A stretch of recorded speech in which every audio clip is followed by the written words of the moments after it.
السلام علیکم دوستو، آج ہم بات کریں گے پاکستان کے آئین کے بارے میں۔ جی ہاں، the constitution of the Islamic republic of Pakistan. آئین میں ترمیم نہیں بلکہ ہم نے آئین کو خرابیوں سے پاک کرنا ہے۔ آئیے آئین کو خرابیوں سے پاک کیجیے۔ دیکھیں، مجبوری کی حالت میں تو مردار بھی جائز ہو جاتا ہے۔ جب آئین اتنا کمزور ہو جائے کہ نہ وہ ضمیر فروشی کے دھندے کو لگام دے سکے، نہ سیاسی و ذاتی مفادات کے آگے بند باندھ سکے، اور نہ کسی بیرونی دھمکی اور سازش کا کلا کما کر سکے، تو سوال یہ پیدا ہوتا ہے کہ کیا قومی سلامتی اور ملکی مفادات کے تحفظ کی خاطر ایسے کمزور اور سکم زدہ آئین سے تجاوز کرنا بھی آئین شکنی کے زمرے میں آئے گا؟ تھوڑی دیر کے لیے فرض کر لیتے ہیں کہ تحریک عدم اعتماد کی شک آئین سے حذف کر دی گئی ہے۔ اب ذرا غور کیجئے، کیا اب بھی حزب مخالف سیاسی جماعتوں کا خیال کسی منتخب حکومت کو اس کے آخری سال میں گرانے کی طرف جائے گا؟ کیا اب بھی کوئی بیرونی طاقت کسی آئینی سکم کا فائدہ اٹھا سکے گی، کسی آئینی برائی کا، کسی آئینی نقص کا فائدہ اٹھا سکے گی؟ کیا اب بھی کوئی ممبر اپنے ووٹروں کو دھوکہ دے کر اپنی سیاسی جماعت سے غداری کا مرتکب ہو سکے گا؟ کہ اب بھی سیاسی جماعتیں اپنے سیاسی مفادات کی خاطر عوامی ٹیکسوں سے اکٹھے کیے گئے پیسوں یا کسی اور ذرائع سے حاصل کی گئی رقم سے قومی اسمبلی کے ممبروں کا ضمیر خرید سکے گی؟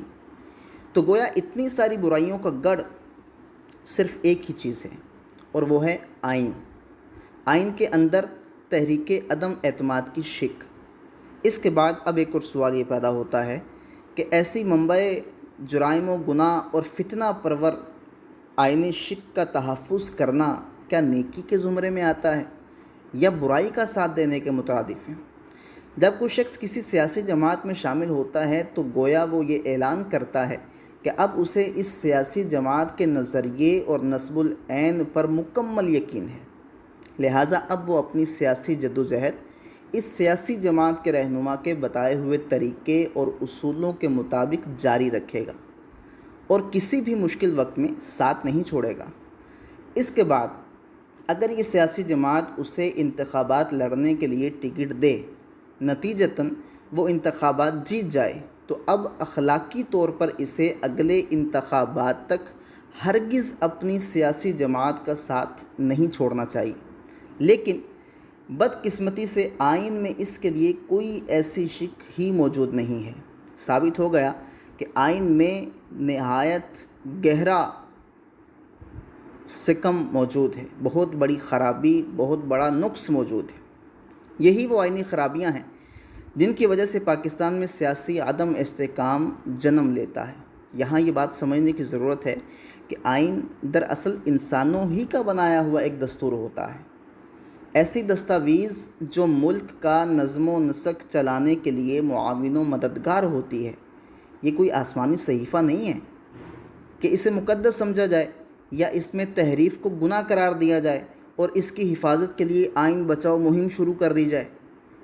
چونکہ انسانی عقل ایک محدود دورانیے تک کا احاطہ کرنے کے قابل ہوتی ہے اور وہ آنے والے زمانوں اور ان کے مسائل کو نہیں سمجھ سکتی، اس لیے نظم و نسق سے متعلق انسانوں کی بنائی ہوئی کوئی بھی دستاویز ایک مخصوص دور تک ہی کارآمد شے باقی رہتی ہے، لہٰذا ایسی دستاویز وقت کے ساتھ ساتھ ترمیم و تہذیب کی متقاضی رہتی ہیں۔ آئین پاکستان کو 3 دہائیاں گزر چکی ہیں، جی ہاں، لیکن اسے دور جدید کے مطابق ڈھالنے کے لیے آج تک کوئی سنجیدہ اقدام نہیں اٹھایا گیا، جبکہ پاکستان سمیت دنیا بھر میں نت نئی ایجادات کے سبب قیامت خیز تبدیلیاں آ چکی ہیں۔ دیکھا یہ گیا ہے کہ سیاسی جماعتیں اس سنجیدہ مسئلے کو بھی سیاسی مقاصد کے لیے استعمال کرنا شروع کر دیتی ہیں۔